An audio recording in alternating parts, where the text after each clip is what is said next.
I know you weren't an active participant, but tell me something about the boxing at the hotel. I must say that of all the things that happened, I probably know less about it because I did not enjoy watching pugilism. people.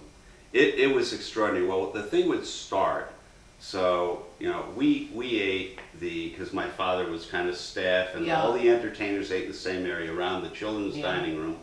And right behind us, say at lunchtime, Lou Goldstein would make the announcement of what the activities were for the, and so many people would remember. He'd go, "Ladies and gentlemen, good afternoon. With your kind attention," and he'd go through all these things. At 2:43. Correct. And one of the things, year round, but actually not in the winter, because in the summers you'd have trainers training fighters, big name fighters, because as you know, it was Joe Louis trained there, and again, the pictures around the hotel were all of these incredible. Rocky Marciano trained there, and then you had the Marciano salad. And Well, you know, David, before your time, one of the reasons the hotel became popular was because Barney Ross was the first boxer to want to not train in a gym. And he was orthodox, and he was observant, and needed kosher food, and Milton Blackstone had heard about it, and he made the arrangements. That's a great story, because as you probably remember, we always stayed, the entertainers always stayed in the Barney Ross cottage. And so fighting was really a big part, and it was a big part of, it was going through the 60s and the 70s. It was a regular activity. You'd go down to the ski lodge, and they set up the ring and fight Oscar Bonavena, Ken Buchanan, Dick Tiger, Emil Griffith. I mean, these were world champions. Oscar Bonavena, George Chuvalo. And actually it was very interesting because they also ate right around the children's dining room. And you got to kind of know these guys. And I think that was the other thing about Grossinger's. It was all part of one large community. And the people were, the celebrities, the sports people, were very, very kind to the guests. I mean, they did not mind being interrupted, and they were very, very gracious. And if they were busy doing something, they would say, "I'll be with you in a few minutes." Right.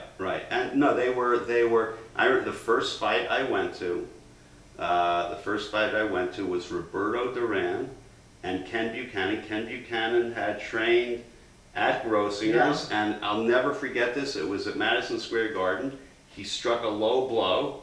It wasn't called, and Buchanan couldn't come back. And then the next fight I went to, Floyd Patterson had trained at the hotel, and he was fighting Muhammad Ali.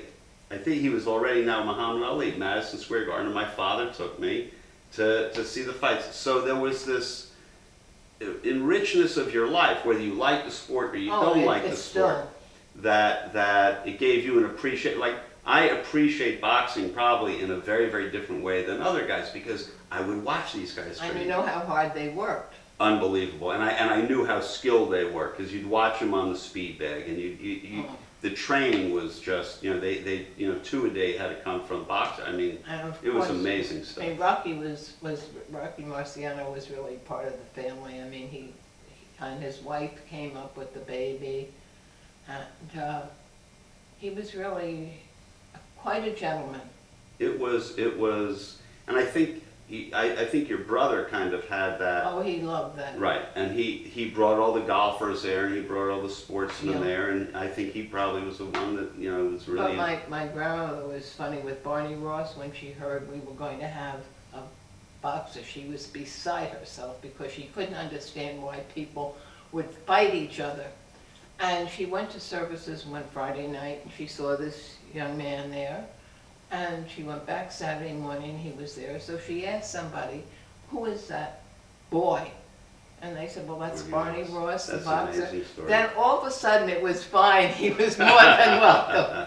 He gave it a good name. Yeah, yes.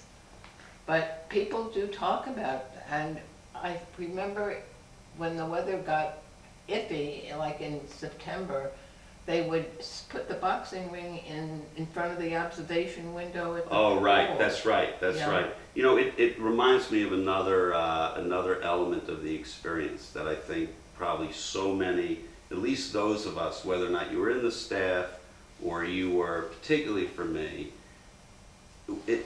when Labor Day came, it was Labor Day weekend, and Labor Day weekend, the Saturday night would be, you know, the biggest show. So it would be a big start, and to be this Sunday. big build up, right? Sunday, and to be this big build up to the Labor Day weekend, and then Sunday would be over, the show would be over, and you'd wake up Monday morning, and it was like the rug got pulled out from under you. And the next thing you know, and when you were a school kid too, you know, and then the next thing you know, your summer's over, all of this life is over, and the next thing you know, and it would get cold in the mornings. Yeah. And then the next thing you know, you're leaving and the summer's over. Yeah. But it was interesting. Somebody from the hotel.